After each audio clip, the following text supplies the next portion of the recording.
ನಮಸ್ಕಾರ ಸ್ನೇಹಿತರೆ, ಈ ದಿನ ನಾವು ಜುಲೈ 9, 2026ರ ಪ್ರಚಲಿತ ವಿದ್ಯಮಾನಗಳ ಮಾಹಿತಿಯನ್ನ ತಿಳಿಯೋಣ. ಈ ವಿಡಿಯೋದಲ್ಲಿ ಇಲ್ಲಿ ಪಟ್ಟಿ ಮಾಡಲಾಗಿರುವ ಎಲ್ಲ ವಿಷಯಗಳ ಮಾಹಿತಿಗಳನ್ನ ತಿಳಿಯೋಣ. ಈ ವಿಷಯಗಳು ಮುಂಬರುವ ಸ್ಪರ್ಧಾತ್ಮಕ ಪರೀಕ್ಷೆಗಳಿಗೆ ಅತಿ ಉಪಯುಕ್ತವಾಗಲಿವೆ. ಆದ ಕಾರಣ ವಿಡಿಯೋವನ್ನ ಕೊನೆವರೆಗೂ ವೀಕ್ಷಿಸಿ. ಒಂದು ಭಾಷೆ ಕಣ್ಮರೆಯಾದರೆ ಒಂದು ಇತಿಹಾಸವೇ ಅಳಿದು ಹೋಗುತ್ತದೆ. ಒಂದು ಕಲೆ ಮರೆಯಾದರೆ ಒಂದು ಸಂಸ್ಕೃತಿಯೇ ಕಳೆದು ಹೋಗುತ್ತದೆ.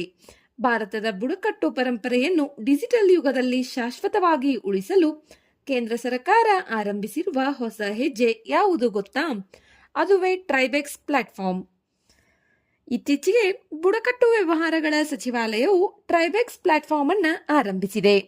ಇದು ಬುಡಕಟ್ಟು ಕಲೆ, ಸಂಸ್ಕೃತಿ, ಸಾಂಪ್ರದಾಯಿಕ ಜ್ಞಾನ ಮತ್ತು ಕೌಶಲ್ಯ ಅಭಿವೃದ್ಧಿಗೆ ಮೀಸಲಾಗಿರುವ ದೇಶದ ಮೊದಲ ಡಿಜಿಟಲ್ ಕಲಿಕಾ ವೇದಿಕೆ ಎಂಬ ಹೆಗ್ಗಳಿಕೆಗೆ ಪಾತ್ರವಾಗಿದೆ. ಈ ವೇದಿಕೆಯನ್ನು ಸಮಗ್ರ ಡಿಜಿಟಲ್ ಕಲಿಕಾ ಪರಿಸರ ವ್ಯವಸ್ಥೆಯಾಗಿ ರೂಪಿಸಲಾಗಿದ್ದು, ವಿದ್ಯಾರ್ಥಿಗಳು, ಸಂಶೋಧಕರು ಹಾಗೂ ಸಾರ್ವಜನಿಕರಿಗೆ ಉಚಿತವಾಗಿ ಕಲಿಯುವ ಅವಕಾಶವನ್ನು ಒದಗಿಸುತ್ತದೆ. ಇದರ ಮೂಲಕ ಉಚಿತ ಪ್ರಮಾಣ ಪತ್ರ ಕೋರ್ಸ್ಗಳು ಹಾಗೂ ಯುಜಿಸಿ ಮಾನ್ಯತೆ ಪಡೆದ ಸ್ನಾತಕೋತ್ತರ ಡಿಪ್ಲೊಮಾ ಕಾರ್ಯಕ್ರಮಗಳು ಲಭ್ಯವಿದ್ದು, ಬುಡಕಟ್ಟು ಭಾಷೆಗಳು, ಕಲಾ ಪ್ರಕಾರಗಳು, ಕರಕುಶಲ ವಸ್ತುಗಳು ಮತ್ತು ಸಾಂಪ್ರದಾಯಿಕ ಜ್ಞಾನವನ್ನು ವ್ಯವಸ್ಥಿತವಾಗಿ ಕಲಿಯಬಹುದು. ಟ್ರೈಬೆಕ್ಸ್ ಕೇವಲ ಕಲಿಕಾ ವೇದಿಕೆಯಲ್ಲ, ಇದು ಡಿಜಿಟಲ್ ಭಂಡಾರವೂ ಹೌದು. ಬುಡಕಟ್ಟು ಭಾಷೆಗಳು, ಮೌಖಿಕ ಸಂಪ್ರದಾಯಗಳು, ಪ್ರದರ್ಶನ ಕಲೆಗಳು, ಸಾಂಸ್ಕೃತಿಕ ಆಚರಣೆಗಳು ಹಾಗೂ ಸ್ಥಳೀಯ ಜ್ಞಾನ ವ್ಯವಸ್ಥೆಗಳನ್ನು ದಾಖಲಿಸಿ, ಸಂರಕ್ಷಿಸಿ ಮುಂದಿನ ಪೀಳಿಗೆಗೆ ತಲುಪಿಸುವ ಮಹತ್ವದ ಕಾರ್ಯವನ್ನು ಇದು ನಿರ್ವಹಿಸುತ್ತದೆ. ಪ್ರಸ್ತುತ ವೇದಿಕೆಯಲ್ಲಿ 20 ಉಚಿತ ಪ್ರಮಾಣ ಪತ್ರ ಕೋರ್ಸ್ಗಳು ಲಭ್ಯವಿದ್ದು, ವರ್ಣಚಿತ್ರಗಳು, ಕರಕುಶಲ ವಸ್ತುಗಳು, ಕೈಮಗ್ಗ ಕಲಾಕೃತಿಗಳು ಹಾಗೂ ಸಾಂಪ್ರದಾಯಿಕ ಸಂಗೀತ ಮಾಧ್ಯಮಗಳಂತಹ ವಿವಿಧ ಬುಡಕಟ್ಟು ಕಲಾ ಪ್ರಕಾರಗಳನ್ನು ಒಳಗೊಂಡಿದೆ. ಇದರಲ್ಲಿ ಲರ್ನಿಂಗ್ ಮ್ಯಾನೇಜ್ಮೆಂಟ್ ಸಿಸ್ಟಮ್ ಹಾಗೂ ರಿಪೋಸಿಟರಿ ಮ್ಯಾನೇಜ್ಮೆಂಟ್ ಸಿಸ್ಟಮ್ ಅನ್ನು ಸಂಯೋಜಿಸಲಾಗಿದ್ದು, ಸುರಕ್ಷಿತ ಕಲಿಕೆ, ಜ್ಞಾನ ನಿರ್ವಹಣೆ ಮತ್ತು ಕಲಿಕಾ ಪ್ರಗತಿಯ ಮೇಲ್ವಿಚಾರಣೆಗೆ ಅನುಕೂಲವಾಗುತ್ತದೆ. ಇದರ ಮತ್ತೊಂದು ವಿಶೇಷತೆ ಎಂದರೆ ಹೆರಿಟೇಜ್ ಆರ್ಕೈವ್.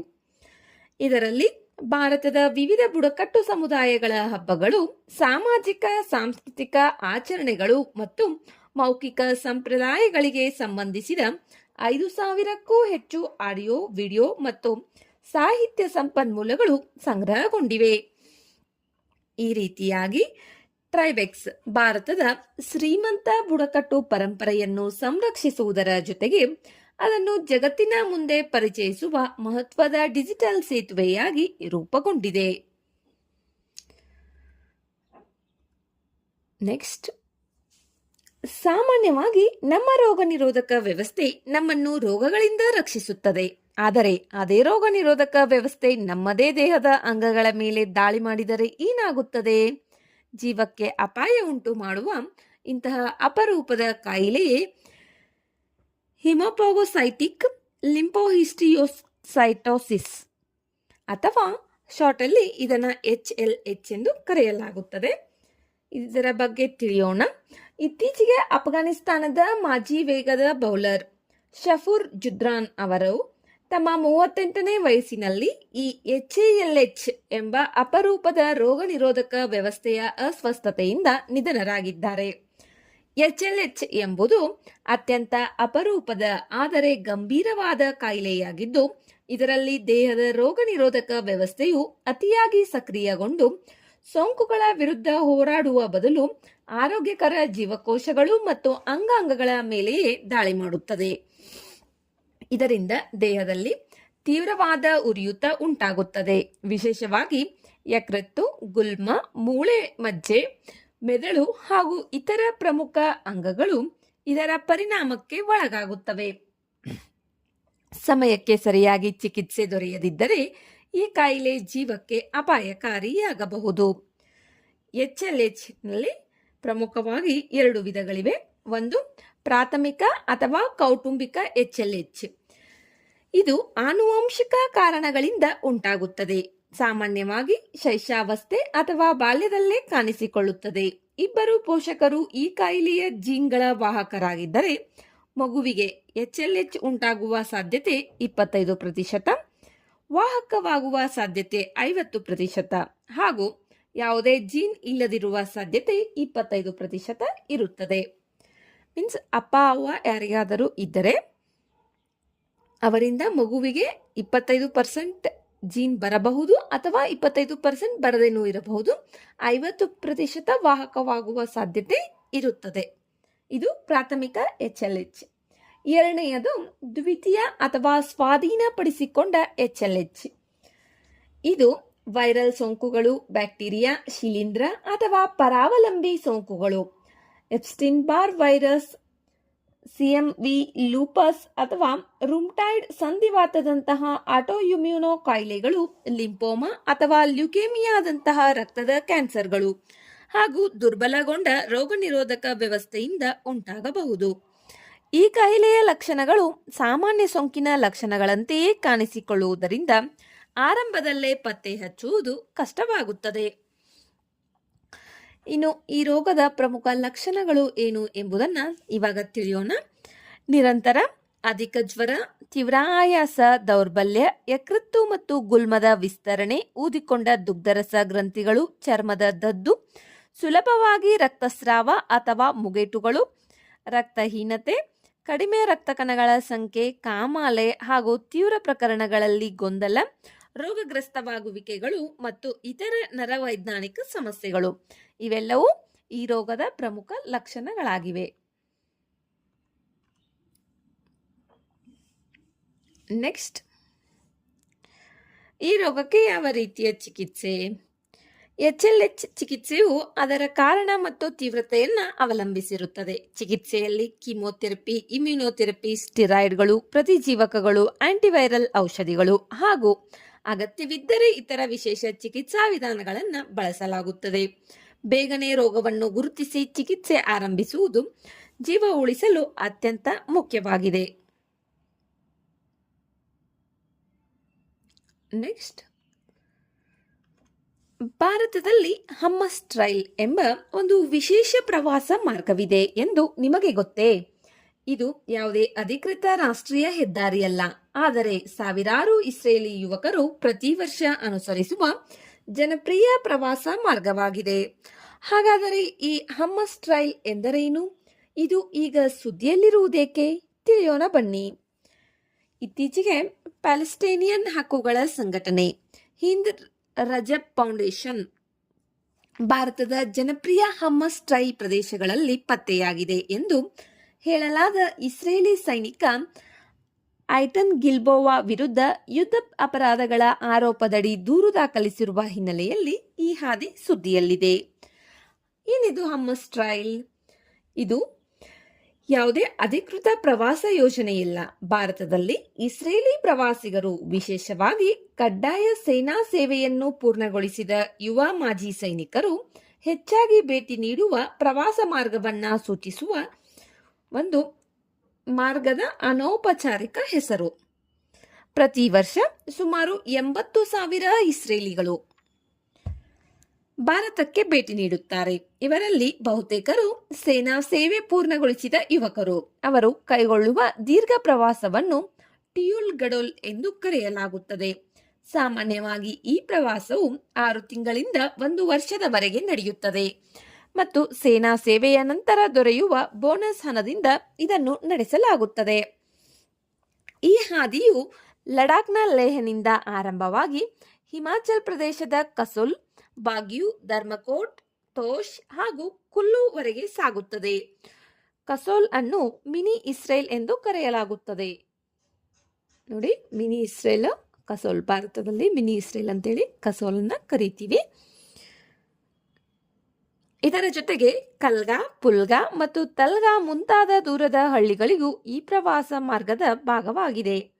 ಉತ್ತರ ಭಾರತದಿಂದ ಈ ಹಾದಿ ಮಥುರಾ, ಬೃಂದಾವನ ಮೂಲಕ ರಾಜಸ್ಥಾನದ ಪುಷ್ಕರ ತಲುಪುತ್ತದೆ. ನಂತರ ದಕ್ಷಿಣ ಭಾರತದಲ್ಲಿ ದಕ್ಷಿಣ ಗೋವಾ, ಗೋಕರ್ಣ ಹಾಗೂ ತಮಿಳುನಾಡಿನ ವಟ್ಟಕನಾಲ್ ವರೆಗೆ ವಿಸ್ತರಿಸುತ್ತದೆ. ಈ ಪ್ರದೇಶಗಳಲ್ಲಿ ಇಸ್ರೇಲಿ ಪ್ರವಾಸಿಗರ ಸಂಖ್ಯೆ ಹೆಚ್ಚಿಸಿರುವುದರಿಂದ ಸ್ಥಳೀಯ ಸಾಂಸ್ಕೃತಿಕ ವಾತಾವರಣದಲ್ಲಿಯೂ ಕೆಲವು ಬದಲಾವಣೆಗಳು ಕಂಡುಬರುತ್ತವೆ. ಉದಾಹರಣೆಗೆ ಹಿಬ್ರೂ ಭಾಷೆಯ ಫಲಕಗಳು, ಇಸ್ರೇಲಿಯರು ನಡೆಸುವ ಕೆಫೆಗಳು, ಅಂಗಡಿಗಳು, ಹಾಸ್ಟೆಲ್ಗಳು ಮತ್ತು ಕೆಲವೆಡೆ ಇಸ್ರೇಲಿ ರಕ್ಷಣಾ ಪಡೆಗಳಿಗೆ ಸಂಬಂಧಿಸಿದ ಪೋಸ್ಟರ್ಗಳು ಸಾಮಾನ್ಯವಾಗಿ ಕಾಣಿಸುತ್ತವೆ. 2020ರಲ್ಲಿ ಪ್ರಕಟವಾದ ಒಂದು ಅಧ್ಯಯನದ ಪ್ರಕಾರ ಹಮ್ಮಸ್ ಟ್ರೈಲ್ನ ಕೆಲವು ಭಾಗಗಳಲ್ಲಿ ಮಾದಕ ವಸ್ತು ದುರುಪಯೋಗ ಮತ್ತು ರೇವ್ ಪಾರ್ಟಿಗಳು ಹೆಚ್ಚುತ್ತಿರುವುದರಿಂದ ಸೇನಾ ಸೇವೆಯಲ್ಲಿ ಎದುರಿಸಿದ ಮಾನಸಿಕ ಒತ್ತಡ ಮತ್ತು ಆಘಾತವನ್ನು ಎದುರಿಸಲು ಕೆಲವರು ಮಾದಕ ವಸ್ತುಗಳತ್ತ ಆಕರ್ಷಿತರಾಗುತ್ತಾರೆ ಎಂದು ಅಧ್ಯಯನವು ಸೂಚಿಸಿದೆ. ಹೀಗಾಗಿ ಈ ಹಿನ್ನೆಲೆಯಲ್ಲಿ ಇಂತಹ ನಿವೃತ್ತ ಸೈನಿಕರಿಗೆ ನೆರವಾಗಲು ಇಸ್ರೇಲ್ನಿಂದ ಮಾನಸಿಕ ಆರೋಗ್ಯ ತಜ್ಞರನ್ನು ಭಾರತಕ್ಕೆ ಕಳುಹಿಸಲಾಗಿದೆ. ಹೀಗಾಗಿ ಹಮ್ಮಸ್ ಟ್ರೈಲ್ ಕೇವಲ ಒಂದು ಪ್ರವಾಸ ಮಾರ್ಗವಲ್ಲ, ಇದು ಪ್ರವಾಸೋದ್ಯಮ, ಸಂಸ್ಕೃತಿ, ಸಾಮಾಜಿಕ ಬದಲಾವಣೆಗಳು ಮತ್ತು ಮಾನಸಿಕ ಆರೋಗ್ಯದಂತಹ ಹಲವು ವಿಷಯಗಳನ್ನು ಒಟ್ಟುಗೂಡಿಸುವ ವಿಶಿಷ್ಟ ಪರಿಕಲ್ಪನೆಯಾಗಿದೆ. ನೆಕ್ಸ್ಟ್,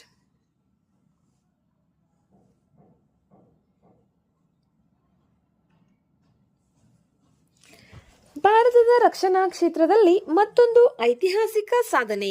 ಒಂದೆಡೆ ಭಾರತ ನಿರ್ಮಿಸಿದ ಆಸ್ಟ್ರಾ MK1 ಕ್ಷಿಪಣಿಯನ್ನು ಖರೀದಿಸಲು ಇಂಡೋನೇಷಿಯಾ ಮುಂದಾಗಿದೆ. ಮತ್ತೊಂದೆಡೆ ಕೃತಕ ಬುದ್ಧಿಮತ್ತೆ ಆಧಾರಿತ ಭಾರತದ ಅತ್ಯಾಧುನಿಕ ಯುದ್ಧ ನೌಕೆ INS ಸೂರತ್ ಅಂತಾರಾಷ್ಟ್ರೀಯ ಸಮುದ್ರ ಭದ್ರತೆಯಲ್ಲಿ ತನ್ನ ಸಾಮರ್ಥ್ಯವನ್ನು ಪ್ರದರ್ಶಿಸಿದೆ. ಹಾಗಾದರೆ ಈ ಎರಡು ಸುದ್ದಿಗಳ ವಿಶೇಷತೆ ಏನು? ತಿಳಿಯೋಣ ಬನ್ನಿ. ಇತ್ತೀಚೆಗೆ ಭಾರತ ಮತ್ತು ಇಂಡೋನೇಷ್ಯಾ ಭಾರತದಲ್ಲಿ ಅಭಿವೃದ್ಧಿಪಡಿಸಲಾದ ಆಸ್ಟ್ರಾ MK1 ಕ್ಷಿಪಣಿಗಳ ಪೂರೈಕೆಗೆ ಮಹತ್ವದ ಒಪ್ಪಂದಕ್ಕೆ ಸಹಿ ಹಾಕಿವೆ. ಇದು ಭಾರತದ ರಕ್ಷಣಾ ರಫ್ತು ಕ್ಷೇತ್ರದಲ್ಲಿ ಮತ್ತೊಂದು ಮಹತ್ವದ ಮೈಲಿಗಲ್ಲಾಗಿದೆ. ಆಸ್ಟ್ರಾ MK1 ಒಂದು ಸ್ವದೇಶಿ ನಿರ್ಮಿತ behind visual range air to air missile ಆಗಿದೆ. ಇದನ್ನು DRDO ಅಭಿವೃದ್ಧಿಪಡಿಸಿದ್ದು ಭಾರತೀಯ ವಾಯುಪಡೆ ಮತ್ತು ನೌಕಾಪಡೆ ಬಳಸಲಿವೆ. ಈ ಕ್ಷಿಪಣಿಯ ಪ್ರಮುಖ ವೈಶಿಷ್ಟ್ಯಗಳು ಏನು? ಇದು 80ರಿಂದ 110 ಕಿಲೋಮೀಟರ್ ವ್ಯಾಪ್ತಿಯಲ್ಲಿ ಗುರಿಯನ್ನು ಹೊಡೆಯಬಲ್ಲದು. 20 ಕಿಲೋಮೀಟರ್ ಎತ್ತರದಲ್ಲಿ ಮ್ಯಾಕ್ 4.5 ಅಂದರೆ ಶಬ್ದದ ವೇಗಕ್ಕಿಂತ 4.5 ಪಟ್ಟು ಹೆಚ್ಚು ವೇಗದಲ್ಲಿ ಸಂಚರಿಸುತ್ತದೆ. ಇದರಲ್ಲಿ ಜಡತ್ವ ಮಾರ್ಗದರ್ಶನ, ಮಧ್ಯ ಕೋರ್ಸ್ ಅಪ್ಡೇಟ್ ವ್ಯವಸ್ಥೆ ಮತ್ತು ಟರ್ಮಿನಲ್ ಆಕ್ಟಿವ್ ರೆಡಾರ್ ಹೋಮಿಂಗ್ ತಂತ್ರಜ್ಞಾನಗಳಿವೆ.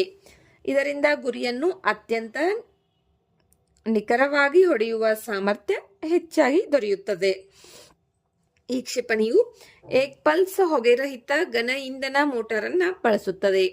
ಪ್ರಸ್ತುತ ಇದನ್ನು ಸುಖೈ 30 MK1 ಯುದ್ಧ ವಿಮಾನಗಳೊಂದಿಗೆ ಸಂಯೋಜಿಸಲಾಗುತ್ತದೆ. ಮುಂದಿನ ದಿನಗಳಲ್ಲಿ ತೇಜಸ್ MK1 ಹಾಗೂ ರಫೇಲ್ ಯುದ್ಧ ವಿಮಾನಗಳಲ್ಲಿಯೂ ಅಳವಡಿಸುವ ಯೋಜನೆ ಇದೆ. ಇದರ ಮುಂದುವರೆದ ಆವೃತ್ತಿಯಾದ ಆಸ್ಟ್ರಾ MK2 ಸುಮಾರು 200 ಕಿಲೋಮೀಟರ್ ವ್ಯಾಪ್ತಿಯನ್ನು ಹೊಂದಿರಲಿದೆ. Next, INS Surat. ಇದೀಗ ಭಾರತದ ಸಮುದ್ರ ಶಕ್ತಿಯ ಹೊಸ ಹೆಮ್ಮೆ INS ಸೂರತ್. ಇತ್ತೀಚೆಗೆ ಜಪಾನ್ ಮ್ಯಾರಿಟೈಮ್ ಸೆಲ್ಫ್ ಡಿಫೆನ್ಸ್ ಫೋರ್ಸ್ನ ಯುದ್ಧ ನೌಕೆ JS ತಕನಾಮಿ ಮತ್ತು ಭಾರತೀಯ ನೌಕಾಪಡೆಯ INS ಸೂರತ್ ಜಂಟಿ ನೌಕಾ ಚಟುವಟಿಕೆಗಳನ್ನು ನಡೆಸಿವೆ. INS ಸೂರತ್ ಭಾರತೀಯ ನೌಕಾಪಡೆಯ ಅತ್ಯಾಧುನಿಕ ಸ್ಟೆಲ್ತ್ ಮಾರ್ಗದರ್ಶಿತ ಕ್ಷಿಪಣಿ ವಿಧ್ವಂಸಕ ನೌಕೆಯಾಗಿದೆ. ಇದು ವಿಶಾಖಪಟ್ಟಣಂ ವರ್ಗದ ಪ್ರಾಜೆಕ್ಟ್ 15B 4ನೇ ಮತ್ತು ಕೊನೆಯ ಯುದ್ಧ ನೌಕೆಯಾಗಿದೆ. ಇದನ್ನು ನೌಕಾಪಡೆಯ ಯುದ್ಧ ನೌಕೆ ವಿನ್ಯಾಸ ಬ್ಯೂರೋ ವಿನ್ಯಾಸಗೊಳಿಸಿದ್ದು ಮುಂಬೈನ ಮಜ್ಗಾಂವ್ ಡಾಕ್ ಶಿಪ್ ಬಿಲ್ಡರ್ಸ್ ನಿರ್ಮಿಸಿದೆ. ಇದರ ನಿರ್ಮಾಣದಲ್ಲಿ ಸುಮಾರು 75% ಸ್ಥಳೀಯ ಕಚ್ಚಾ ವಸ್ತುಗಳನ್ನು ಬಳಸಲಾಗಿದೆ. ಇದನ್ನು 2025ರಲ್ಲಿ ಭಾರತೀಯ ನೌಕಾಪಡೆಗೆ ಅಧಿಕೃತವಾಗಿ ಸೇರ್ಪಡೆ ಮಾಡಲಾಯಿತು. ಈ ಯುದ್ಧ ನೌಕೆ 7400 ಟನ್ ಸ್ಥಳಾಂತರ ಸಾಮರ್ಥ್ಯ ಮತ್ತು 164 ಮೀಟರ್ ಉದ್ದ ಹೊಂದಿದ್ದು ವಿಶ್ವದ ಅತಿದೊಡ್ಡ ವಿಧ್ವಂಸಕ ನೌಕೆಗಳಲ್ಲಿ ಒಂದಾಗಿದೆ. ಇದು ಎಕ್ಸ್ಬ್ಯಾಂಡ್ ಸ್ಟೆಲ್ತ್ ಹೆಲ್ತ್ ಸಂಯೋಜಿತ ಮಾಸ್ಟ್ ಹಾಗೂ ಅನಿಲ ಟರ್ಬೈನ್ ಪ್ರೊಪಲ್ಷನ್ ವ್ಯವಸ್ಥೆಯನ್ನು ಹೊಂದಿದೆ. ಇದರ ಗರಿಷ್ಠ ವೇಗ 30 ನಾಟ್ಸ್ ಅಂದರೆ ಸುಮಾರು 56 ಕಿಲೋಮೀಟರ್ ಪ್ರತಿ ಗಂಟೆ, ಸುಮಾರು 300 ಸಿಬ್ಬಂದಿಯನ್ನು ಹೊತ್ತೊಯ್ಯುವ ಸಾಮರ್ಥ್ಯ ಹೊಂದಿದ್ದು 8500 ನಾಟಿಕಲ್ ಮೈಲುಗಳವರೆಗೆ ಕಾರ್ಯಾಚರಣೆ ನಡೆಸಬಲ್ಲದು. ಅತ್ಯಂತ ವಿಶೇಷವೆಂದರೆ INS ಸೂರತ್ ಭಾರತದ ಮೊದಲ ಕೃತಕ ಬುದ್ಧಿಮತ್ತೆ ಆಧಾರಿತ ಯುದ್ಧ ನೌಕೆಯಾಗಿದೆ. ಕಾರ್ಯಾಚರಣೆಯ ದಕ್ಷತೆಯನ್ನ ಹೆಚ್ಚಿಸಲು ದೇಶೀಯವಾಗಿ ಅಭಿವೃದ್ಧಿಪಡಿಸಿದ AI ತಂತ್ರಜ್ಞಾನವನ್ನು ಬಳಸಲಾಗಿದೆ. ಶಸ್ತ್ರಾಸ್ತ್ರಗಳ ವಿಷಯದಲ್ಲಿ ಇದರಲ್ಲಿ 16 ಬ್ರಹ್ಮೋಸ್ ಸೂಪರ್ಸೋನಿಕ್ ಕ್ರೂಸ್ ಕ್ಷಿಪಣಿಗಳು, 32 ಬರಾಕ್ 8 ಮಧ್ಯಮ ವ್ಯಾಪ್ತಿಯ ವಾಯು ರಕ್ಷಣಾ ಕ್ಷಿಪಣಿಗಳು, ಟಾರ್ಪಿಡೋ ಟ್ಯೂಬ್ಗಳು, 76 ಮಿಲಿಮೀಟರ್ ಗನ್ ಮತ್ತು ರಕ್ಷಣಾ ವ್ಯವಸ್ಥೆಯನ್ನು ಅಳವಡಿಸಲಾಗಿದೆ.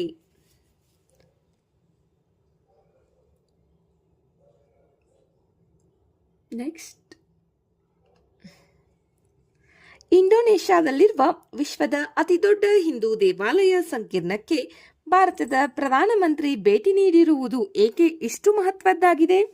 ರಾಮಾಯಣದ ಕಥೆಗಳನ್ನು ಕಲ್ಲಿನ ಮೇಲೆ ಕೆತ್ತಿರುವ ಈ ಅದ್ಭುತ ದೇವಾಲಯದ ವಿಶೇಷತೆಗಳೇನು ತಿಳಿಯೋಣ ಬನ್ನಿ. ಅದುವೇ ಪ್ರಂಬನನ್ ದೇವಾಲಯ.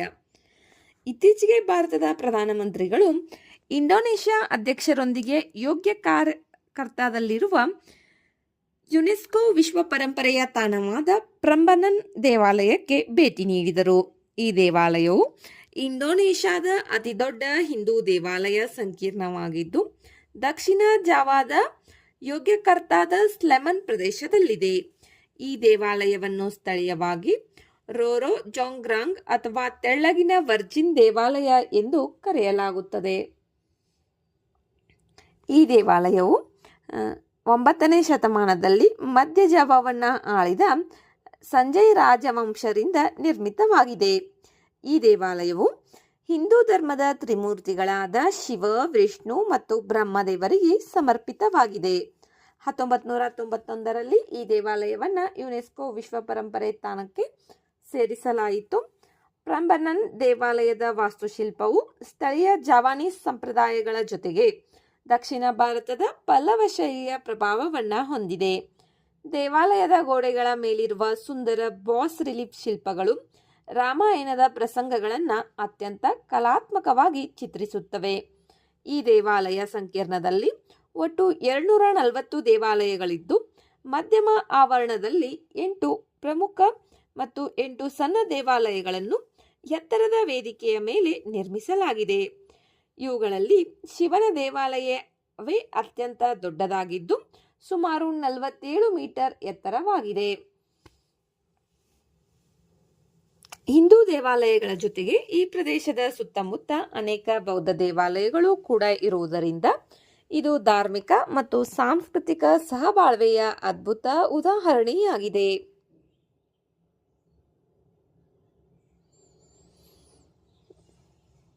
ನೆಕ್ಸ್ಟ್,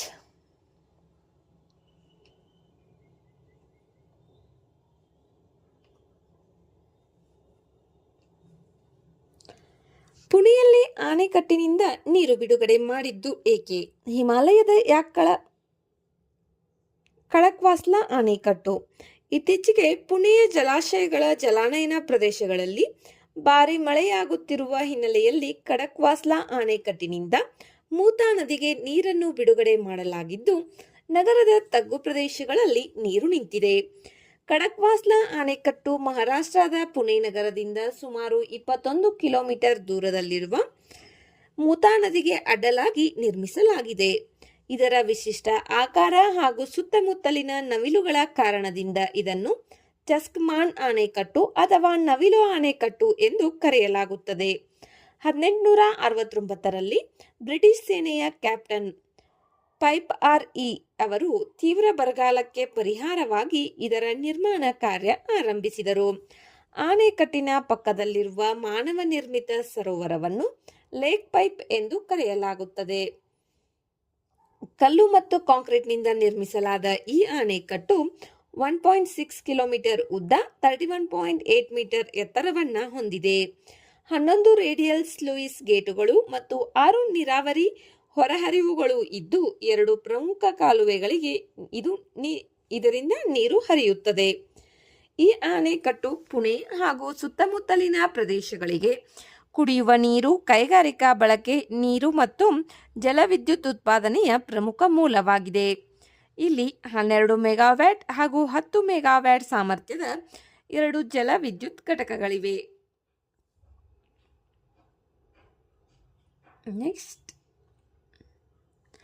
ಹಿಮಾಲಯದ ಅಂತಾರಾಷ್ಟ್ರೀಯ ಗಡಿ ಸಮೀಪದ ಎತ್ತರದ ಪ್ರದೇಶಗಳಲ್ಲಿ ಸಾಕಲಾಗುವ ಯಾಕ್ಗಳ ಬಗ್ಗೆ ಇವಾಗ ತಿಳಿಯೋಣ. ಯಾಕ್ಗಳ ಆರೋಗ್ಯ ಮತ್ತು ಚಲನವಲನವನ್ನ ಮೇಲ್ವಿಚಾರಣೆ ಮಾಡಲು ವಿಜ್ಞಾನಿಗಳು ಇತ್ತೀಚೆಗೆ ಇಂಟರ್ನೆಟ್ ಆಫ್ ಥಿಂಗ್ಸ್ ಆಧಾರಿತ ಸ್ಮಾರ್ಟ್ ವ್ಯವಸ್ಥೆಯನ್ನು ಅಭಿವೃದ್ಧಿಪಡಿಸಿದ್ದಾರೆ. ಯಾಕ್ಗಳು ಬೋವಿನಿ ಬುಡಕಟ್ಟಿಗೆ ಸೇರಿದ್ದು ಕಾಡೆಮ್ಮೆ, ಎಮ್ಮೆ ಹಾಗೂ ದನಗಳ ಸಂಬಂಧಿಕ ಪ್ರಾಣಿಗಳಾಗಿವೆ. ಕಾಡು ಯಾಕ್ಗಳು 5,000ರಿಂದ 7,000 ಮೀಟರ್ ಎತ್ತರದ ಆಲ್ಪೈನ್ ಟಂಡ್ರಾ ಪ್ರದೇಶದಲ್ಲಿ ವಾಸಿಸುತ್ತವೆ. ಇವು ಹಿಮಾಲಯ, ಟಿಬೆಟಿಯನ್ ಪ್ರಸ್ಥಭೂಮಿ, ಮಂಗೋಲಿಯಾ ಹಾಗೂ ದಕ್ಷಿಣ ಮಧ್ಯ ಏಷ್ಯಾದ ಕೆಲವು ಭಾಗಗಳಲ್ಲಿ ಕಂಡುಬರುತ್ತವೆ. ಭಾರತದಲ್ಲಿ ಅರುಣಾಚಲ್ ಪ್ರದೇಶ್, ಸಿಕ್ಕಿಂ, ಹಿಮಾಚಲ್ ಪ್ರದೇಶ್, ಉತ್ತರಾಖಂಡ್, ಜಮ್ಮು ಕಾಶ್ಮೀರ್ ಮತ್ತು ಲಡಾಖ್ ಪ್ರದೇಶಗಳಲ್ಲಿ ಯಾಕ್ಗಳನ್ನು ಸಾಕಲಾಗುತ್ತದೆ. ದಪ್ಪ ಉಣ್ಣೆಯ ಕೋಟ್, ದೊಡ್ಡ ಹೃದಯ ಮತ್ತು ಶ್ವಾಸಕೋಶ, ಸಾಂದ್ರ ದೇಹ ರಚನೆ ಹಾಗೂ ಕಡಿಮೆ ಆಮ್ಲಜನಕದಲ್ಲಿಯೂ ಬದುಕುವ ಸಾಮರ್ಥ್ಯ ಈ ಯಾಕ್ನ ವಿಶೇಷತೆಗಳಾಗಿವೆ. ಇವು ಸಂಪೂರ್ಣ ಸಸ್ಯಾಹಾರಿಗಳಾಗಿದ್ದು ಹುಲ್ಲು, ಆಲ್ಪೈನ್ ಸಸ್ಯಗಳನ್ನು ಆಹಾರವಾಗಿ ಸೇವಿಸುತ್ತವೆ. ಯಾಕ್ಗಳ ಸಂರಕ್ಷಣಾ ಸ್ಥಿತಿ IUCNನಲ್ಲಿ ದುರ್ಬಲವಾಗಿದೆ. ಸೈಟ್ಸ್ ಅನುಬಂಧ 1ರಲ್ಲಿ ಇವುಗಳನ್ನು ಸಂರಕ್ಷಿಸಲಾಗಿದೆ. ವನ್ಯಜೀವಿ ಸಂರಕ್ಷಣಾ ಕಾಯ್ದೆ 1972 ವೇಳಾಪಟ್ಟಿ 1ರಲ್ಲಿ ಯಾಕ್ಗಳನ್ನು ಸಂರಕ್ಷಿಸಲಾಗಿದೆ. ನೆಕ್ಸ್ಟ್, ಬೇಹಾಲಿ ವನ್ಯಜೀವಿ ಅಭಯಾರಣ್ಯ. ಅಸ್ಸಾಂನ ಬೇಹಾಲಿ ವನ್ಯಜೀವಿ ಅಭಯಾರಣ್ಯ ಇತ್ತೀಚೆಗೆ ಅಕ್ರಮ, ಅತಿಕ್ರಮಣ, ಭಾರಿ ಪ್ರಮಾಣದ ಮರ ಕಡಿಯುವಿಕೆ ಹಾಗೂ ಅರಣ್ಯ ಸಿಬ್ಬಂದಿಯ ಮೇಲೆ ಗುಂಡಿನ ದಾಳಿಯ ಕಾರಣ ಇದು ಸುದ್ದಿಯಲ್ಲಿದೆ. ಈ ಅಭಯಾರಣ್ಯದ ಅಸ್ಸಾಂನ ಬಿಸ್ವಾನಾಥ್ ಜಿಲ್ಲೆಯಲ್ಲಿ ಪೂರ್ವ ಹಿಮಾಲಯದ ತಪ್ಪಲಿನಲ್ಲಿ ನೆಲೆಗೊಂಡಿದೆ. ಇದು ಬ್ರಹ್ಮಪುತ್ರ ನದಿಯ ಉತ್ತರ ಭಾಗದಲ್ಲಿದ್ದು ಅಸ್ಸಾಂ ಹಾಗೂ ಅರುಣಾಚಲ್ ಪ್ರದೇಶದ ಗಡಿಯ ಸಮೀಪದಲ್ಲಿದೆ. ಕಾಜಿರಂಗ್ ರಾಷ್ಟ್ರೀಯ ಉದ್ಯಾನವನದ ಸಮೀಪ ಇರುವುದರಿಂದ ಇದು ಪ್ರಮುಖ ಆನೆ ಕಾರಿಡಾರ್ ಆಗಿ ಕಾರ್ಯನಿರ್ವಹಿಸುತ್ತದೆ. 2003ರಲ್ಲಿ ಘೋಷಿತವಾದ ಸೋನಿತ್ಪುರ್ ಆನೆ ಮೀಸಲು ಪ್ರದೇಶದ ಭಾಗ ಇದಾಗಿದೆ. ಇಲ್ಲಿನ ಅರಣ್ಯವು ಉಷ್ಣವಲಯದ ಆರ್ದ್ರ ನಿತ್ಯ ಹರಿದ್ವರ್ಣ ಹಾಗೂ ಅರೆ ನಿತ್ಯ ಹರಿದ್ವರ್ಣ ಕಾಡುಗಳಿಂದ ಕೂಡಿದೆ. ಏಷ್ಯನ್ ಆನೆ, ಹುಲಿ, ಬಂಗಾಳ ನಿಧಾನಗತಿಯ ಲೋರಿಸ್, ಬಿಳಿ ರೆಕ್ಕೆಯ ಬಾತುಕೋಳಿ, ಹಂದಿ, ಜಿಂಕೆ ಮತ್ತು ಚೈನೀಸ್ ಪ್ಯಾಂಗೋಲಿಯನ್ ಸೇರಿದಂತೆ ಅನೇಕ ಅಪರೂಪದ ಜೀವಿಗಳಿಗೆ ಇದು ಆಶ್ರಯ ನೀಡುತ್ತದೆ. ಇದಲ್ಲದೆ ಕಪ್ಪು ಸಾಫ್ಟ್ ಶೆಲ್ ಆಮೆ ಮತ್ತು ಕೆಂಪು ಕುತ್ತಿಗೆಯ ರಣಹದ್ದುಗಳಂತಹ ತೀವ್ರ ಅಳಿವಿನಂಚಿನಲ್ಲಿರುವ ಪ್ರಭೇದಗಳು ಇಲ್ಲಿ ಕಂಡುಬರುತ್ತವೆ. ಇದನ್ನು ಪ್ರಮುಖ ಪಕ್ಷಿ ಪ್ರದೇಶ ಎಂದು ಗುರುತಿಸಲಾಗಿದೆ. ಇದೇ ರೀತಿ ಸುದ್ದಿಯಲ್ಲಿರುವಂತಹ ಒಂದಷ್ಟು ವನ್ಯಜೀವಿ ಅಭಯಾರಣ್ಯಗಳು, ಪಕ್ಷಿಧಾಮಗಳು, ರಾಷ್ಟ್ರೀಯ ಉದ್ಯಾನವನಗಳು ಇವುಗಳನ್ನ ಒಂದೇ ವಿಡಿಯೋದಲ್ಲಿ ಹೇಳಲಾಗಿದೆ. ಆ ವಿಡಿಯೋವನ್ನು ವೀಕ್ಷಿಸಿ ಹೆಚ್ಚಿನ ವನ್ಯಜೀವಿ ಅಭಯಾರಣ್ಯಗಳು, ಪಕ್ಷಿಧಾಮಗಳು ಇವುಗಳ ಬಗ್ಗೆ ಮಾಹಿತಿಯನ್ನು ಪಡೆದುಕೊಳ್ಳಿ. ಆ ವಿಡಿಯೋದ ಲಿಂಕ್ ಈ ವಿಡಿಯೋದ ಡಿಸ್ಕ್ರಿಪ್ಷನ್ ಬಾಕ್ಸ್ನಲ್ಲಿ ಇರುತ್ತದೆ. ನೆಕ್ಸ್ಟ್, ಭಾರತ ಮತ್ತು ಕೋಸ್ಟಾರಿಕಾ ಮೊದಲ ಜಂಟಿ ಆರ್ಥಿಕ ಹಾಗೂ ವ್ಯಾಪಾರ ಸಮಿತಿ ನಡೆಸಿವೆ. ಆದ ಕಾರಣ ಕೋಸ್ಟಾರಿಕಾ ಸುದ್ದಿಯಲ್ಲಿದೆ. ಇದರ ಬಗ್ಗೆ ಇವಾಗ ತಿಳಿಯೋಣ. ಕೋಸ್ಟಾರಿಕಾ ಮಧ್ಯ ಅಮೆರಿಕಾದಲ್ಲಿರುವ ಒಂದು ಸಣ್ಣ ರಾಷ್ಟ್ರವಾಗಿದೆ. ಇದರ ಉತ್ತರಕ್ಕೆ ನಿಕರಾಗುವಾ, ದಕ್ಷಿಣಕ್ಕೆ ಪನಾಮಾ, ಪಶ್ಚಿಮಕ್ಕೆ ಪೆಸಿಫಿಕ್ ಮಹಾಸಾಗರ ಹಾಗೂ ಪೂರ್ವಕ್ಕೆ ಕೆರಿಬಿಯನ್ ಸಮುದ್ರ ಇದೆ. ಇದರ ರಾಜಧಾನಿ ಸ್ಯಾನ್ ಜೋಸ್. ದೇಶದ ಮಧ್ಯ ಕಣಿವೆಯಲ್ಲಿ ಕಾರ್ಡಿಲೆರಾ ಜ್ವಾಲಾಮುಖಿ ಪರ್ವತ ಶ್ರೇಣಿ ಹಾಗೂ ಕಾರ್ಡಿಲೆರಾ ಡಿ ತಲಮಾಂಕಾ ಪರ್ವತ ಶ್ರೇಣಿಗಳಿವೆ.